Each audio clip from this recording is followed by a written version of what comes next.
પોરબંદર કોંગ્રેસના કાર્યકર્તાઓના મોરલને નીચું લાવવા માટે વિરોધીઓએ જે ઝુંબેશ ચલાવી છે તેના અનુસંધાનમાં મારે કહેવાનું થાય છે કે પોરબંદર લોકસભા અમે જ્યારે ફોર્મ ભર્યું ત્યારથી જ જીતતા હતા, હજી પણ જીતીએ છીએ અને 4 જૂને તેનું પરિણામ જ્યારે આપ સૌની સમક્ષ આવશે ત્યારે રાજકીય પંડિતોના દાવા પણ ખોટા પડી જશે.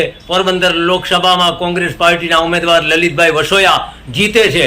અમે એવો દમ નહીં ભરીએ કે આટલી લીડથી જીતશું કે આટલી લીડથી જીતશું, કેમ કે અમે લોકતંત્રને માનનારા લોકો છીએ. એટલે અમે જાણીએ છીએ કે અમારો પ્રતિસ્પર્ધી ઉમેદવાર જે હારે એ પણ સન્માન સાથે હારે, એટલે અમને અમારી જીત 5,000 થી 25,000 મતોથી પણ મુબારક છે. અમને સરવાળે જીત જોઈએ. રહ્યો સવાલ માણાવદર વિધાનસભા બેઠકનો, તો માણાવદર વિધાનસભા અમે બહુ આરામથી જીતી રહ્યા છે અને એવો જ દાવો અમારા ઉચ્ચ શિક્ષિત નિર્વિવાદ ગાંધીવાદી નવયુવાન રાજુ ઓડેદરા માટે કરવાનો, તો પોરબંદર વિધાનસભા પણ અમે જીતી રહ્યા છે. ત્યારે 4 જૂને જે પરિણામ આવશે એ પરિણામમાં રાજકીય પંડિતોના ગણિતો ઊંધા પડી જાય તેવા પરિણામો આવી રહ્યા છે. લોકો કોંગ્રેસ તરફ વિશ્વાસ ધરાવી રહ્યા છે, કોંગ્રેસ ઉપર વિશ્વાસ રાખી રહ્યા છે અને ખાસ કરીને 3 ઉમેદવાર કોંગ્રેસ પાર્ટીએ જ્યારે સારા આપ્યા છે ત્યારે અમે મક્કમતાથી કહી શકું કે અમે જીતી રહ્યા છે, 3 સીટ જીતી રહ્યા છે.